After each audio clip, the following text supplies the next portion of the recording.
পরিবেশ নিয়ে কাজ করছেন, সবসময় গবেষণা করছেন এবং পরিবেশ রক্ষার আন্দোলনের সাথে যুক্ত এরকম 3 জন কর্মীকে আপনাদের সামনে হাজির করেছি। আজকে তারা কথা বলবেন এবং আপনারা তো রয়েছেন আমাদের সাথে। আলোচনার শুরুতেই তাদের সাথে আপনাদের পরিচয় করিয়ে দিই। রয়েছেন সাংবাদিক একেএম রিপন আনসারী, গবেষক বন ও পরিবেশ এবং সাধারণ সম্পাদক ভাওয়ালগড় বাঁচাও আন্দোলন। রয়েছেন ডাক্তার বোরহানউদ্দিন অরণ্য, গবেষক, এবং আরও রয়েছেন মোহাম্মদ মনির হোসেন, পরিবেশবিদ ও তথ্য গবেষণা সম্পাদক, বন ও পরিবেশ বাঁচাও আন্দোলন। প্রিয় দর্শক, এই জনজীবনের জন্য গুরুত্বপূর্ণ এই বিষয় নিয়ে আমরা কথা বলবো। আশা করছি যে আপনারাও এই গুরুত্ব অনুধাবন করে আমাদের সাথে যুক্ত হবেন। আপনাদের স্বাগত জানাচ্ছি দৃষ্টিকোণের পক্ষ থেকে। ধন্যবাদ। আমাদের চারপাশে যা কিছু আছে তাই নিয়ে আমাদের পরিবেশ, খুব ছোটবেলায় আমরা পরিবেশের সংজ্ঞা কি সেটা শিখেছি। তো বাংলাদেশ প্রাকৃতিক বৈশিষ্ট্যের একটা অনন্য প্রাকৃতিক বৈশিষ্ট্য অধিকার একটি দেশ, যেটি বৃহত্তর বদ্বীপ এবং তার যে প্রাকৃতিক সৌন্দর্য এবং ঋতু বৈচিত্র্য, সেটি প্রকৃত অর্থে বাংলাদেশকে অন্য দেশের চেয়ে রানী করেছে। এমন দেশটি কোথাও খুঁজে পাবে না তুমি, সকল দেশে রানী সে যে আমার জন্মভূমি। বিভিন্ন কবি সাহিত্যিকদের লেখনীতে, সুরে, ছন্দে এই আমরা বাংলাদেশের এই চিরায়ত সুন্দর রূপটি প্রত্যক্ষ করেছি, দেখতে পাই। কিন্তু বাস্তব অবস্থা আমাদের বর্তমান সময়ে যদি আশেপাশে তাকাই, তাহলে আসলেই প্রশ্নবিদ্ধ হতে হয় যে এই রানীর আজকে তার জরাজীর্ণ অবস্থা, ছিন্ন বসন বসে তিনি পড়ে থাকেন আমাদের দেশমাতৃকা, যদি বলি সে কথা। আপনার পরিবেশ নিয়ে আন্দোলন করছেন এবং এটি নিয়ে কাজ করছেন, সভাপতি অনেক কথাই আপনাদের কাছ থেকে আজকে শুনতে পাবো। আমি প্রথমেই আসতে চাই মোহাম্মদ মনির হোসেন আপনার কাছে, যে বন পরিবেশের যে বর্তমান পরিস্থিতি, বাংলাদেশ বিপর্যয়ের, আসলে আমরা বিপর্যয়ের কোন পর্যায়ে বা সংকটের কোন পর্যায়ে আছি, এই দূষণের যে পরিবেশ বিপর্যয়ের পরিস্থিতি থেকে যদি আপনি একটু বর্ণনা করেন, তাহলে হয়তো আমরা অনুধাবন করতে পারবো। ধন্যবাদ আশরাফুল আজম স্যার।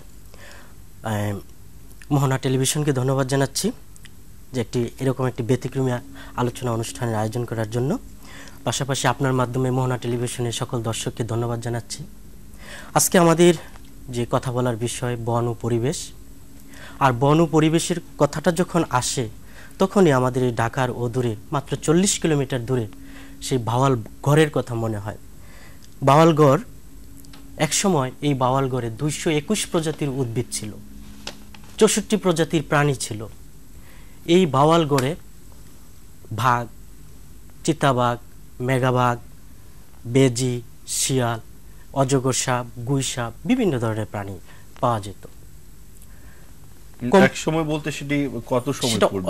সেটা 60-এর দশকও পাওয়া যেত, কিছু কিছু হলো।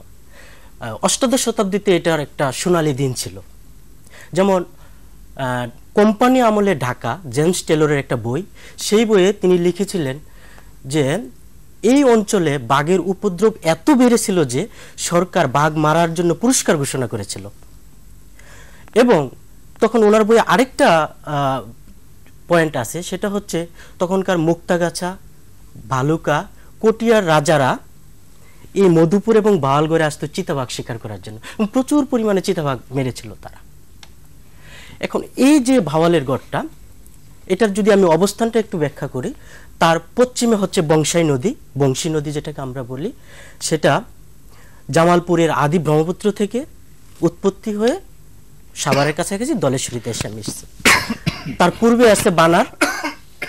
তারপরে এই ভাওয়ালগড়টা 65,000 একর, যেটা 1950 সালে রাষ্ট্রীয় বিগ্রহণ প্রজাস্বত্ব আইনে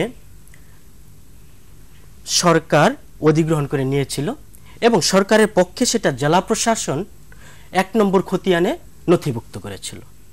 এবং জেলা প্রশাসনকে তখন বলা হয়েছিল যে এটা হচ্ছে 1927 সনের বন আইন 3 থেকে 19 ধারা মোতাবেক জংলি রাস্তা, তারপরে গ্রাম, তারপরে চাষের জমি, বাজার, এগুলো ছাড়া বাকিগুলো বন বিভাগকে হস্তান্তর করার জন্য। কিন্তু দুঃখের ব্যাপার, বিগত 60 বছরে জেলা প্রশাসন সেই কাজটি করতে পারেনি, কিন্তু একটি কাজ করতে পেরেছে।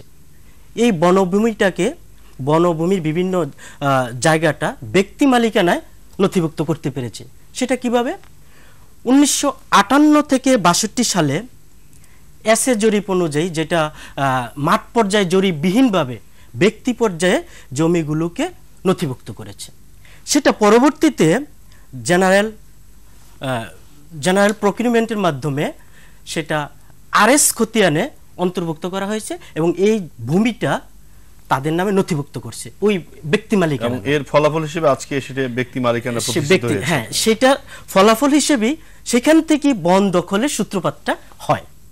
তারপরে আমি যদি আসি যে তারপরে স্বাধীনতার পরে যে কাজটা, যদি আমি বলি যে শালবন বা গজারি বন কাটা কখন থেকে শুরু হয়েছে?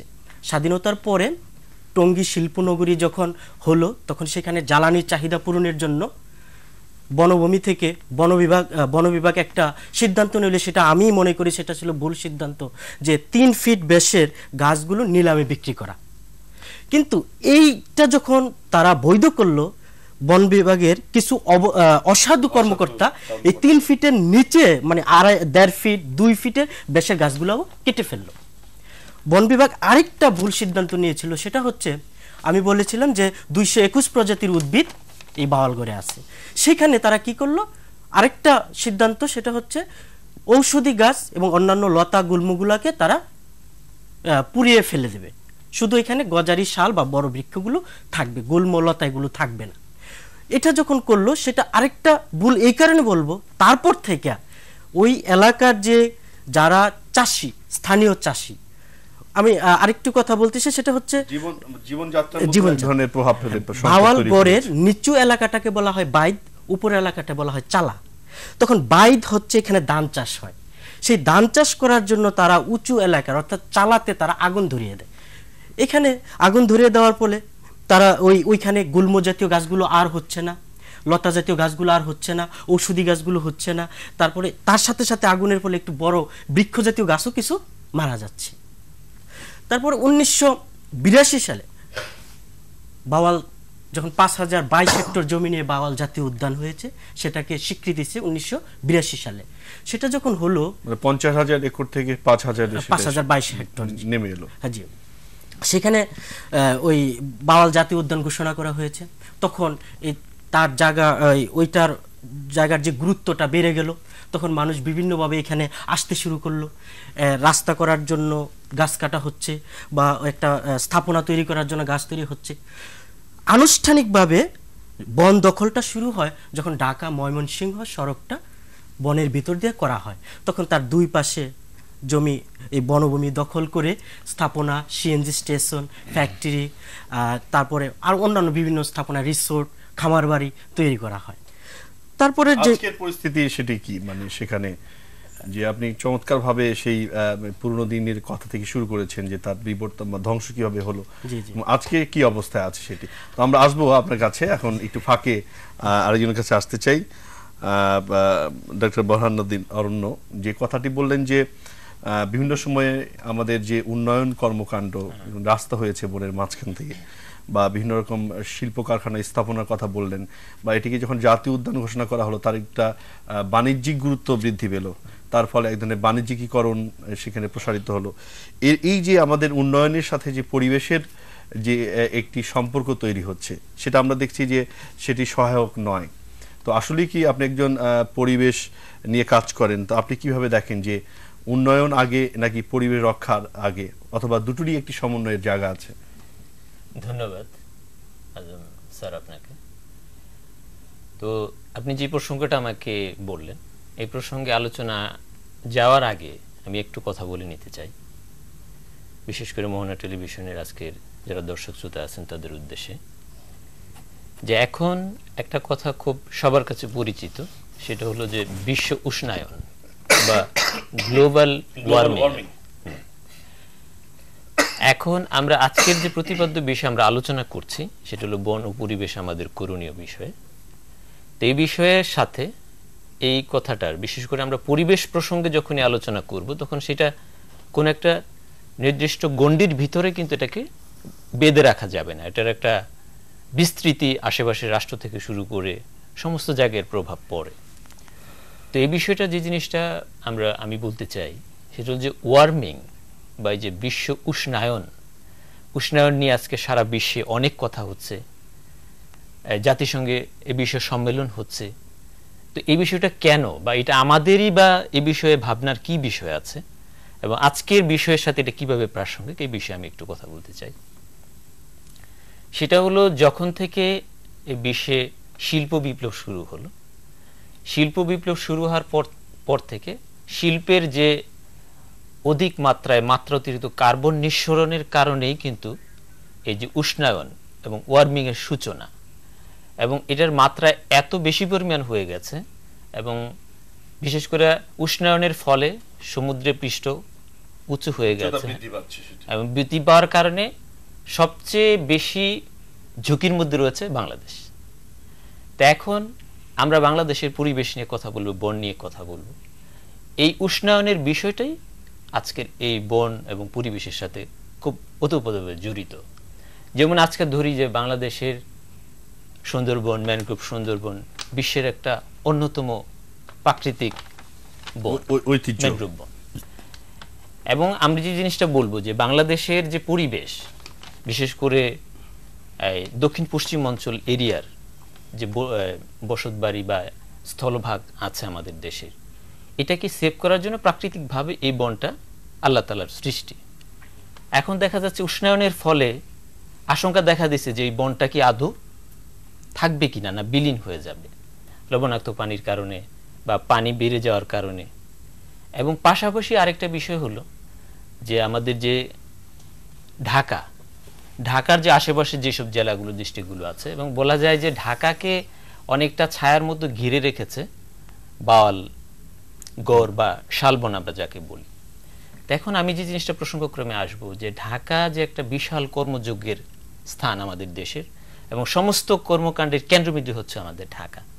এখন ঢাকার অবস্থা এমন হয়েছে যে এখানে বিন্দুমাত্র কোনো খালি জায়গা বলতে গেলে নাই। তো এখন ঢাকার যে পরিবেশ, এটাকে রক্ষা করবার জন্য এটার পাশের জেলা, ডিস্ট্রিক্টের যে পরিবেশ সম্মত যে প্রাকৃতিক ভারসাম্যতা আছে, ইকোসিস্টেম আমরা বলতে পারি, সেটা হলো গাজীপুরের শালবন। এখন আমি জিনিসটা এই কারণে বলবো যে কার্বন নিঃসরণের যে বিষয়ে যে আজকে উষ্ণায়ন হচ্ছে সারা বিশ্বে, এই উষ্ণায়ন এবং কার্বনকে সবচেয়ে বেশি গ্রহণ করে এটাকে প্রকৃতির সাথে ব্যালেন্স করতে পারে বা ব্যালেন্স করবার একটি প্রক্রিয়া, এবং এটা পরীক্ষা দেখা গেছে ভূমিকা পালন করে সেটি। এবং এই ক্ষেত্রে সবচেয়ে সহনীয় বৃক্ষের নাম হচ্ছে গজারি বন বা শালবন।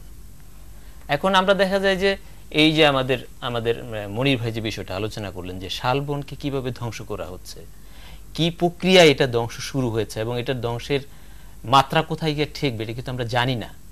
কিন্তু যে বিষয়টা হচ্ছে যে আমাদের দেশে মোট আয়তনের, আমরা আপনার কাছে আবার আসবো, যে জায়গায় কথাটা শেষ করছেন সেই জায়গা থেকে হয়তো শুরু করব।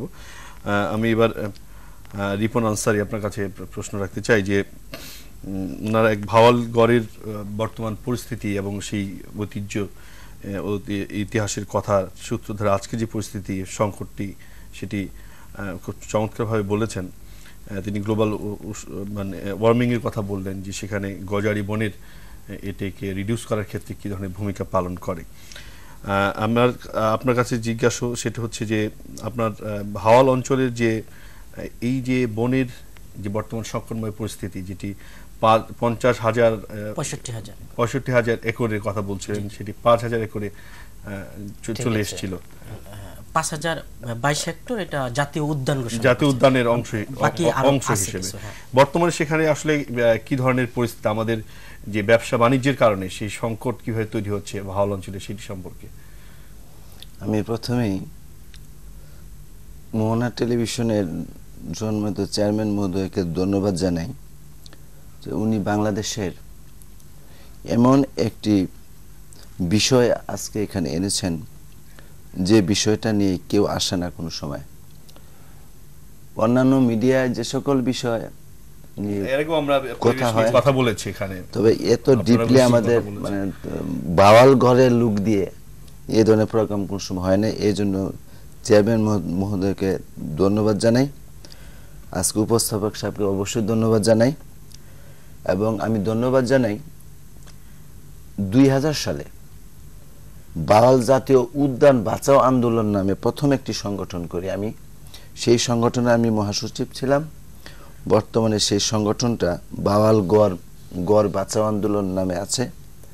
2000 সাল থেকেই গাজীপুরের সাংবাদিক, বুদ্ধিজীবী এবং বিভিন্ন শ্রেণী পেশার লোকদেরকে নিয়ে আমরা আন্দোলনটা করি। আজকে একজন কর্মী হিসেবে বলি, বনের কর্মী বলতে পারি, একজন সাধারণ মানুষ হিসেবে আজকে আমাদের অবস্থাটাই এমন জায়গায় গেল, আমাদের 65,000 একর থেকে এখন ঢাকা বন বিভাগের 11,639 একর বনভূমি জবরদখল হয়ে গেছে। এর মধ্যে আমার গাজীপুরে যে বনভূমি আছে সেখান থেকেও 90 একর বনভূমি জবরদখল করেছে 22টি প্রতিষ্ঠান, এবং এর মধ্যে 47 ব্যক্তি জবরদখল করেছে সুনির্দিষ্টভাবে। বন সচিব মহোদয় চলতি বছরে দৈনিক ইত্তেফাক পত্রিকা প্রকাশিত সংবাদে একটা কপি এখানে, উনি বলেছেন যে 2 বছরে গাজীপুরে 1300 একর বনভূমি উদ্ধার হয়েছে, উদ্ধার করা হয়েছে। আর বাকি বনভূমি উদ্ধারের জন্য উনি যে কথা বলেছেন, 1970 সনে একটা অর্ডিন্যান্স বলে জেলা প্রশাসকদের নেতৃত্বে ভূমি উদ্ধার কমিটি হয়েছে। আমার প্রশ্ন, আমি একজন সংবাদকর্মী হিসেবে যখন মাঠে কাজ করি, আমি সংবাদকর্মী হিসেবে আজকে 14 বছরে পা রাখলাম। এই দীর্ঘ সময় গাজীপুরের এই বন নিয়ে, মানুষ নিয়ে যে কাজ আমরা করি, সেখানে বনটা ধ্বংস হয় মূলত রাজনৈতিক দুর্বৃত্তায়নের কারণে। যে দল যখন ক্ষমতায় যায় সেই দলের এমপি মন্ত্রী মহোদয় লাইসেন্স পেয়ে যান, সেটা দখল করবার লাইসেন্স পেয়ে যায়, এবং সেটা একটা সুন্দর প্রক্রিয়ার মাধ্যমে সম্পন্ন হয়। মনে করেন 5 একর বনভূমি এক জায়গায় আছে, তখন দেখা গেল যে গাছগুলি প্রথম বিক্রি হয়। বিক্রি বলতে সেখানে গাছটা স্যাংশন হয়, নিয়ম মাফিক স্যাংশন হয়। 100 গজারি গাছ কাটার জন্য স্যাংশন দেয়। 100 গাছ যখন কাটেন তখন সিল মারার সময় 100 গাছকে 2টা করে গাছের সাথে 100 গাছ আরো সিল মারা সারা গাছ যোগ দেন। এই 100 গাছ পাচার করতে সময় যদিও একদিন লাগার কথা, সেখানে লাগে 3 মাস 6 মাস, মানে 100 গাছের সাথে টার্গেট করা 10 একর জায়গার যত গাছ সব গাছ নিয়ে যায়। সবটি গাছের গোড়ার মধ্যে সিল থাকে। আমরা মিডিয়া কর্মীরা যদি আমরা খোঁজ পাই, আমরা সেখানে যাই দেখি প্রত্যেকটা গাছে সিল হ্যামার দেওয়া আছে। সুতরাং আমরা কোন হ্যামার কয়টা গাছের অনুমোদন আসছে, তখন রেঞ্জ কর্মকর্তা ওখানে যা থাকে যে সিল দেওয়া সবাই অনুমোদন করা আছে। এইভাবে প্রথম গাছটি সাবার করা হয়, তারপর ওই জমিটা দখল করা হয়। আজকে আমি বলতে পারবো যে এটা আমাদের বক্তব্য নয়, এটা বন সচিব মহোদয়ের বক্তব্য। আমাদের মাঝে দর্শক রয়েছেন, প্রশ্নটি নিচ্ছি। হ্যালো, আসসালামু আলাইকুম। হ্যালো, দর্শক কি বলছিলেন? জি, আমি একটু আপনাদের টকশোতে দৃষ্টিকোণে অতিথি রিফারেন্সের সাথে কথা বলতেছিলাম। হ্যালো দর্শক, আপনি দৃষ্টিকোণে কার সাথে কথা বলবেন বলুন। জি বলুন, উনি কথা শুনছেন। আসসালামু আলাইকুম। জি ওয়ালাইকুম আসসালাম, বলেন। আমি রিফারেন্স থেকে বলছিলাম, আমি কাজেন বলছিলাম বড় ভাই। তিনি শুনছেন, আপনি বলুন, প্রশ্ন থাকলে বলুন। বলেন, আমি শুনছি, বলেন। জি ভাই, ভালো আছেন? জি, আপনি ভালো আছেন? আজকে আপনাকে এরকম একটা অনুষ্ঠান দেখে খুব ভালো লাগতেছে। সবচেয়ে আমার কাছে ভালো লাগতেছে আপনি যে আজকে একটা কথা বলছেন, যে সরকার ক্ষমতায় আসুক না কেন, ওই সরকারের মন্ত্রী মিনিস্টাররা আমাদেরকে ধ্বংস করে দিতে যাচ্ছে এবং তার একটা সুন্দর প্রক্রিয়া আমাদের করা যাচ্ছে। আসলে এটাই বাংলার 18 কোটি মানুষ জানা দরকার। আপনার কথাটার সাথে আমি এই কারণে একমত, আপনি হয়তো জানেন কিনা আমি জানি না, সাল্লা থেকে একটু পশ্চিমে, হ্যাঁ জি জি জি বলুন। বন পরিবেশ মন্ত্রী হাসান মাহমুদ 7 একর জায়গা বর্তমানে দখল করে আছে। কিন্তু এই তো এভাবে তো আমাদের যতটুকু জায়গা আছে, বিভিন্ন বাংলাদেশের বিভিন্ন মন্ত্রী মিনিস্টার যারা আছে তারাই দখল করে কিন্তু মূলত বাবাঘরটা ধ্বংস করে যাচ্ছে, বাবাঘর বলতে গেলে ধ্বংসের পথে। জি দর্শক, আপনি আমাদের সাথে যুক্ত হয়েছেন, গুরুত্বপূর্ণ কথা বলেছেন, ধন্যবাদ আপনাকে। প্রিয় দর্শক, আমরা এই পর্যায়ে একটি বিরতিতে যাচ্ছি, আমাদের সাথে থাকবেন, ফিরে আসবো আপনাদের সাথে করি দৃষ্টিকোণে।